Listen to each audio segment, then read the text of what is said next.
Hello everybody, my name is Đăng Duy. I am 8 years old. I am from class 2CI5 in Windsor School.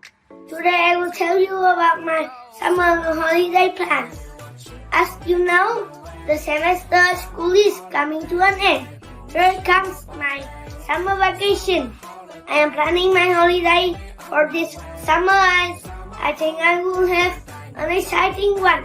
I am going to the countryside to enjoy the vacation with my family.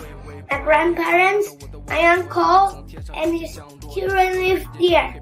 They will tell me numerous interesting stories. I miss them so much.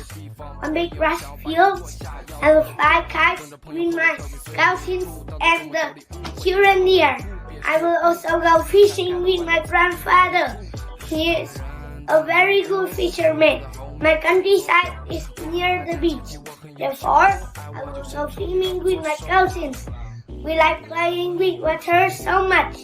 There will be lots of seafoods and I think I will have a chance to enjoy them all.